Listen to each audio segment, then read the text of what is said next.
Morning, everyone. Tia Abrams, Cosmo City Junior Primary School, and this is my partner, Piet van Jaarsveld. Also my appendage, my left and right hand. Thank you for giving us this opportunity to tell you what we've done, or what we still hope to do. Maybe just a little history about the school very quickly. In 2007, we started. I was very fortunate to be given an empty building, no staff, no children, just a building and furniture, and said, go and start a school. And it was one of the most exciting things I've ever had to do. During those years, the school grew, flourished, to the point where we now have grade R to 5, and we have 1,793 learners. Yes, and it's still growing. Don't know where, but yeah.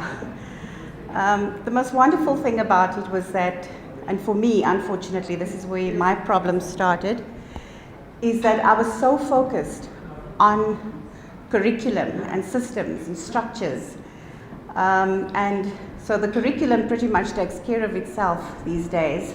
But in that focus, I lost focus of what was truly valuable and what was really making the impact, and that was the staff.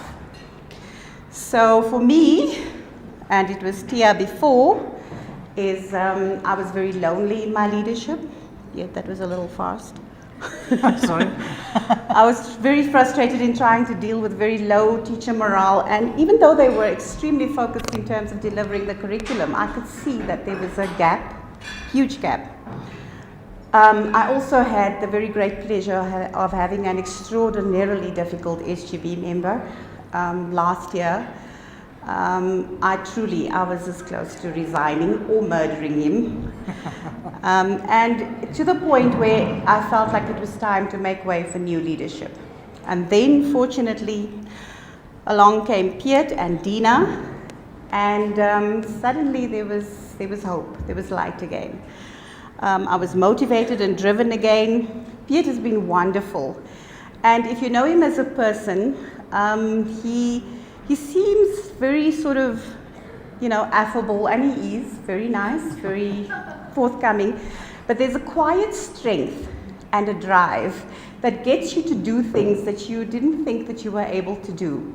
And it's almost sort of feeds you, because he's an extremely positive person, which sometimes can be very annoying, but he really is.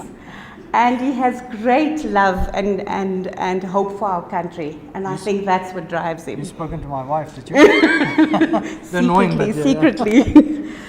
And what I really wanted was, I wanted happier staff, and I knew that the change had to come from us. My only regret is that the program is so short, but I know that he and I will still continue working together, hint, hint. So, one of the first things that we did to try and identify where this came from was, and Piet suggested that we do a survey, which was actually seemed like such a simple idea, but the spin-offs were amazing.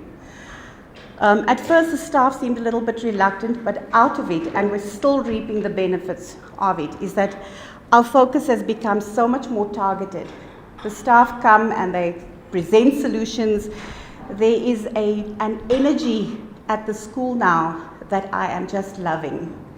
And it is because they are beginning to take back their power, their authority. They just feel that they can go with changes, and it's wonderful. Let's just move along. I can give you some time. I'm just going to skip a few of those things, maybe just give you some of the few things.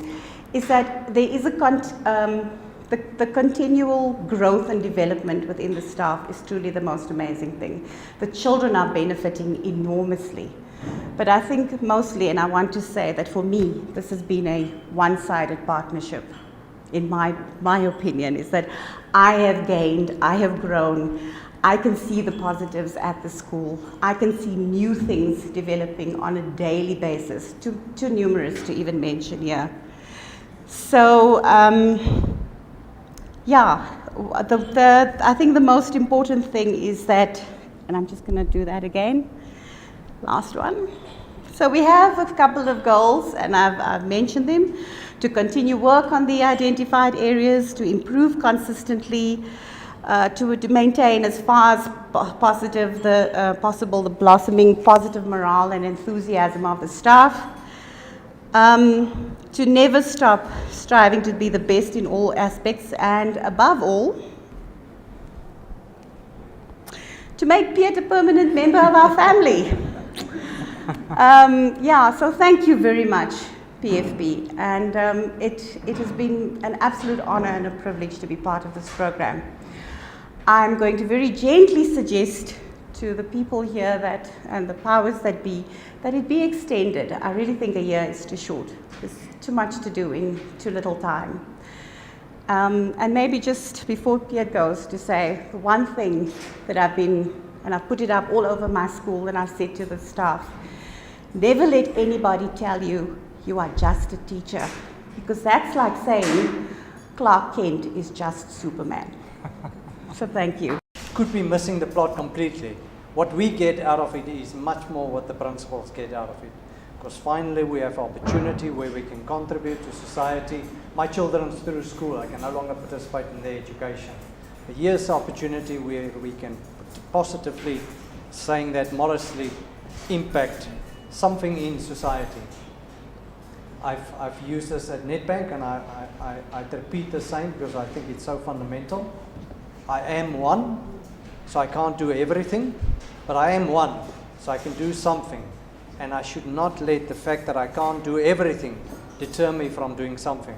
That's very important for me, and I think that's something that strikes me, and I think it should really be the philosophy that all business partners take. We get a lot more out of it than what the principals get.